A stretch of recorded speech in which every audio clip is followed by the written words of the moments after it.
Hey, this is Dave Dubeau. Would you like to access private capital so that you can buy more properties and scale your real estate business? Then check out my brand new podcast. It's called the How to Raise Capital 101 Show. Now, the first 9 episodes are a mini course on how to raise 6 figures in a matter of weeks and 7 figures in a matter of months, even if you're starting from scratch. So you can find this new show, again, it's called the How to Raise Capital 101 Show, wherever you listen to podcasts. Or feel free to visit us at raisecapital101show.com. Hey there, Dave Dubeau here with another episode of the Property Profits Real Estate Podcast. And have you ever thought about the partners that you could have or that you should have when it comes to real estate investing? No, I'm not just talking about joint venture partners or money partners. I'm talking about business partners.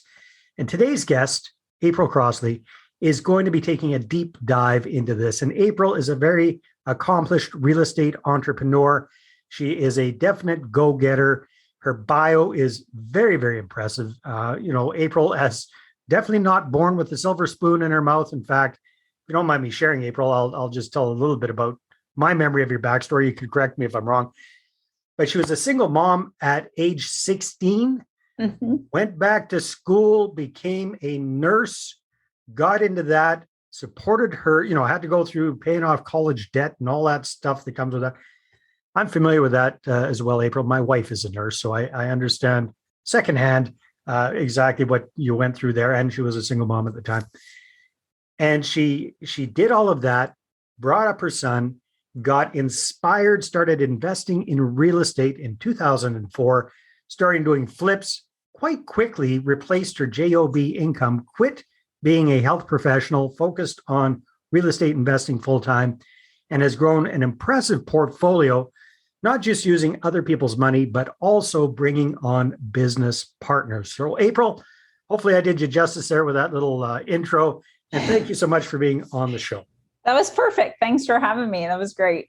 All right. So first of all, let's just back up for a second. And how would you define a business partner in real estate investing? What does that look like for you? It's really interesting. I had this discussion the other day with someone. I feel like it can be defined in a bunch of different ways, but someone that definitely balances whatever your weaknesses are in business, okay, for sure. And I would say it doesn't necessarily mean that you have to own an LLC with them. A lot of people think, to have a business partner, I have to create an LLC with them. And you mentioned in the beginning about joint venture, and there's joint venture agreements and all the kinds of things you can use that I tell people, don't jump into forming an LLC right away, because then you're kind of like married to that person. You're doing tax returns together and everything. So it can be something from very simple paperwork drawn up by an attorney to actually creating an LLC. And I've kind of done a little bit of all of that. So what would you say, looking back on your real estate journey, who was your first business partner? And what did that partnership look like, if you don't mind? So I would say my first business partner, other than my husband, was someone that I did a flip project with, and it didn't go well. I mean, I think when you're young and naive and you partner with someone because they need something you have and you need something they have, and you don't really think through it, you just kind of jump and you don't hash out everything. And it was on a flip project. So we didn't even hash out clearly in writing, who's going to list this project on the market when it's done? Your agent, my agent, who's going to be responsible for the contractor, who's going to be responsible for the money. So what was the idea of that first business partnership? Was that more of a joint venture, or was it a contractor? What was the role? Yeah, it was more of a joint venture where someone was bringing the deal and the contractor, and I was bringing the money and the knowledge base because they had less experience than what I had. Okay. All right. Very good. Now let's fast forward a little bit. And what do business partnerships look like for you now?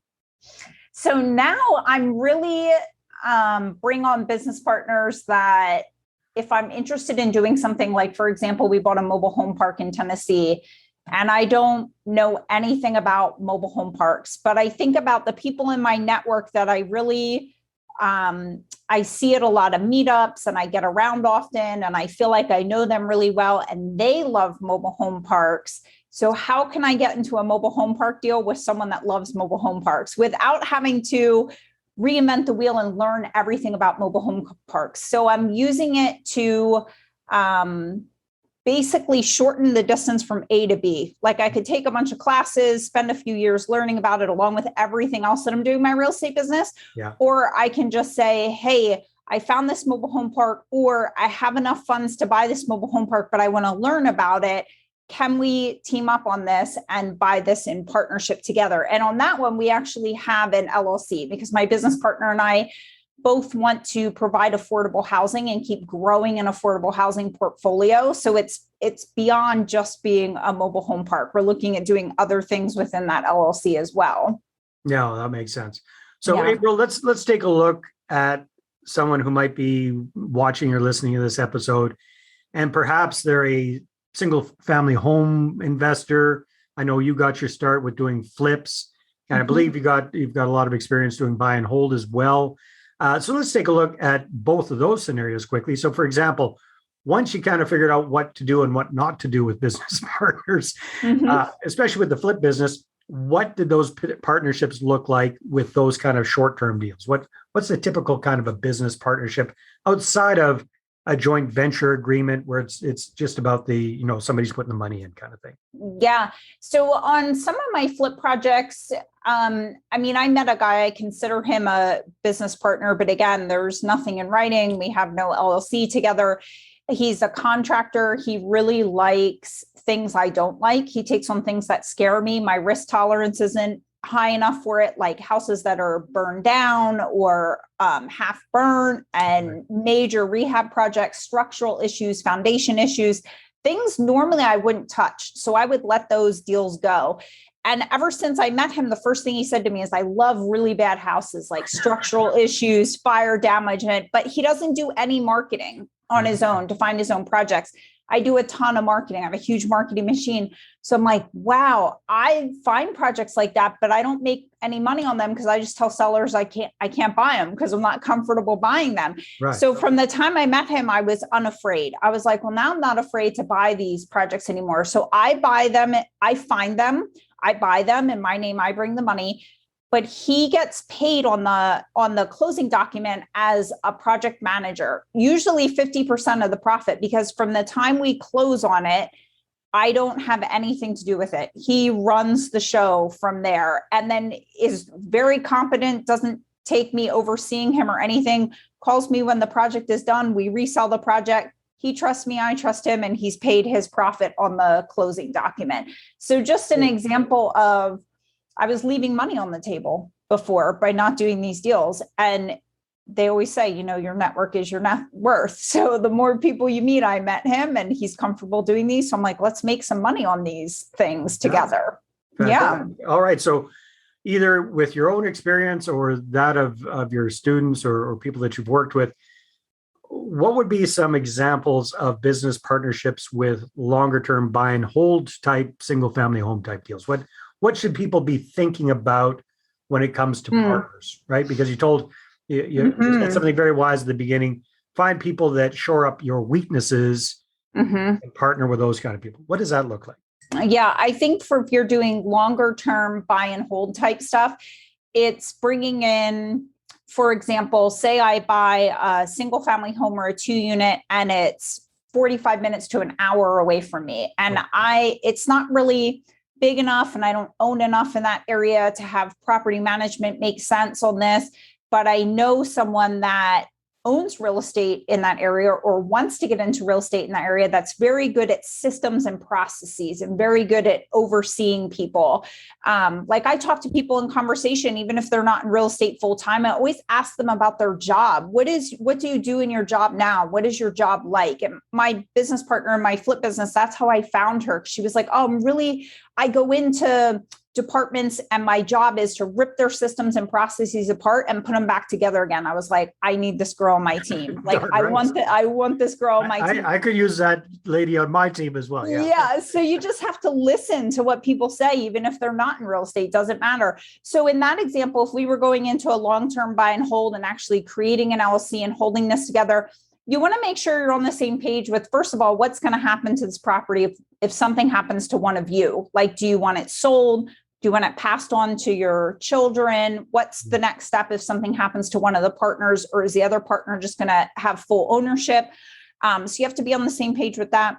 And then what are their strengths? Maybe they live in that area. They're really good at systems and processes and property management, that they can set up a self-managed system. So you're not running to the property all the time, but they might be teaming up with me because the property may be beyond their net worth, like they couldn't qualify for the loan, right, or they didn't find the property. I'm the one that found the property, or they need some help with the down money on the property.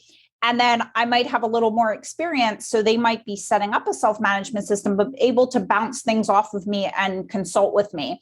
So sometimes it's beneficial and you can grow a big portfolio that way with someone else. Sometimes they might only need you on a couple projects till they figure it all out and nail it all out for themselves. And then they might go off on their own and start buying some things. And I'm fine with that too.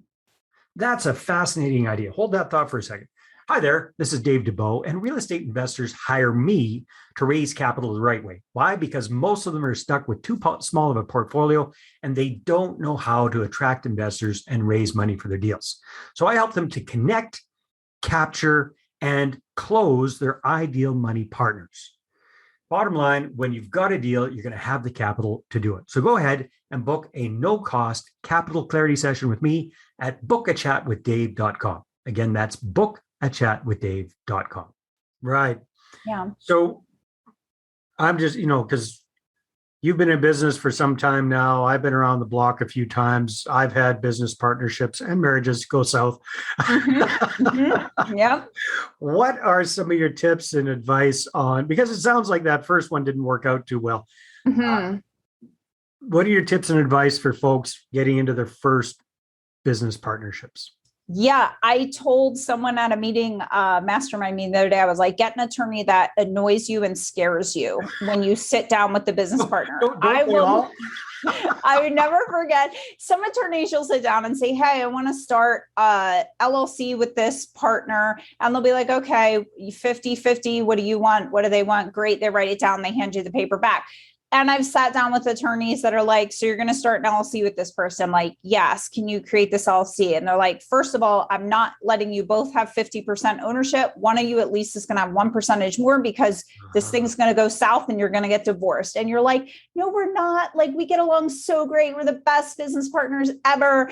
And your attorney's going to look at you and be like, you need to go to someone else if you want someone else to buy that line of BS, because I'm not buying it. And the attorney will sit there and go through every single what if with you. What if your business partner steals from you? What if this happens? What if that happens?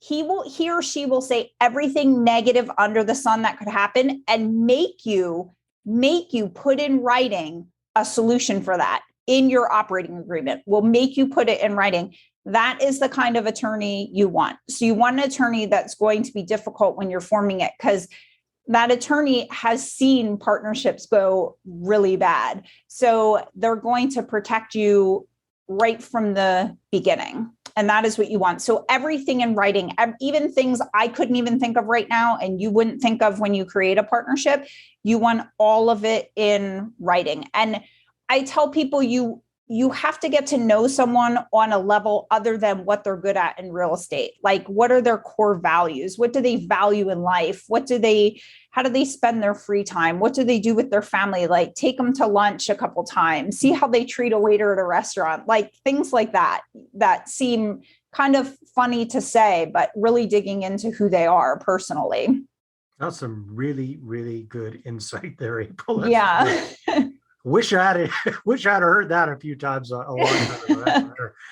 Okay, fantastic. So where do you find the best place is to find business partners like this? And what advice do you give people when they're thinking about, okay, who should be my first business partner? What should I be focusing on first? For example, I've got so many areas I'm weak in. Which one should I focus on first? Yeah.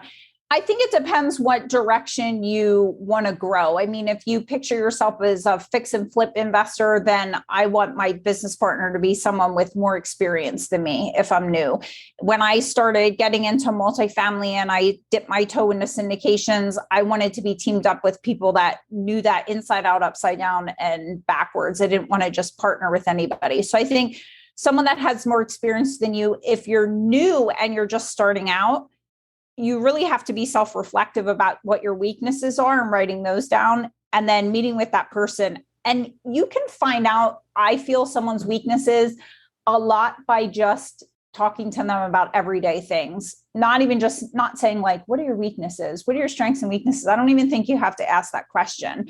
And finding someone that balances you. And personality tests are actually really good. I'm not dead set on personality tests because I've personality tested some people and I'm like, wow, that cannot be right. Based on my conversations with them. But I do believe like doing 2 or 3 different personality tests on someone, as crazy as that sounds, gives you a lot of insight into who they are, like their Enneagram number and everything. Yeah.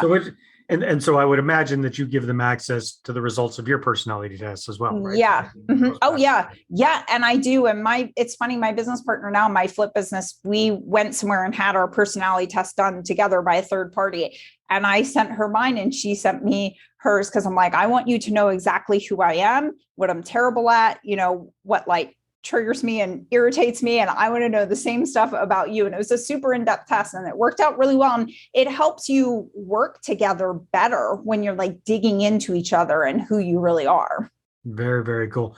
So at this point, April, I know you've got a thriving real estate investing business and you're doing a variety of different things. How many different partners do you have per business entity? So for example, you're doing flips, now you're getting into mobile home parks. It sounds like you're doing some syndication. So each one of those is kind of a separate business. What would you recommend as your experience of the ideal number of business partners to have? Yeah. So in my flip business, I have one person I would consider my business partner in that business, but then we do JV and team up with other investors sometimes. Well, and like that gentleman, that contractor that takes on really ugly houses, right? Yep. He's like one of our JV partners. Yep. Got it. And then I have an LLC. I have a business partner that I buy mobile home parks and affordable housing projects with.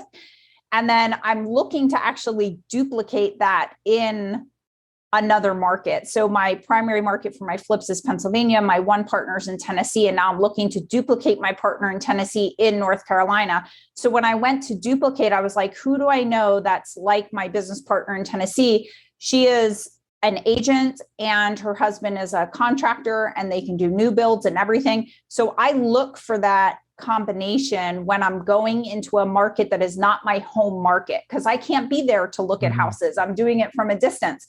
So what's important to me is that I have someone in partnership that is really good at looking at houses, like a contractor or someone in construction, something like that. And I have that person now in the next state that I want to go into. So I'm hoping that will be another LLC and a partnership. I'm not huge on taking on a bunch of partners and forming a ton of LLCs. I mean, everybody moves at a different pace and I have kind of a low risk tolerance, but the more hands in the pot, I feel like the more complicated things. Yeah, and the skinnier it gets, right? There's too many. Absolutely. Especially when you have so many people in one LLC or one project. Sometimes people come to me and be like, me and 7 of my friends want to form an LLC and flip houses. I'm like, terrible idea. Don't do it. Terrible. That's terrible. Like, run the other way, shut this down right now. Sometimes people listen to me, sometimes they don't, and they come back 6 months later and they're like, we should have listened to you. That's happened to me 3 times now. Or people like, me and 7 of my sisters are gonna form an LLC. And I'm like, it's horrible. That's a horrible idea. It's too many hands in the pot. You need just like one person taking charge, and other people can be involved to learn, but having them officially in the LLC, you have to know who the decision maker is.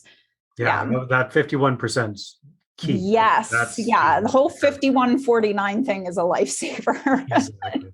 April, this is fascinating. We could talk about this for a long time. Unfortunately, time's up. So if people want to find out more about you and what you're up to, I know you've got websites, you've got a thriving YouTube channel. Where should people go? My YouTube channel is April Crossley, and then my website is aprilcrossley.us. That's pretty easy. And we'll have those in the show notes as well. April, thank you so much. Thank you, Dave.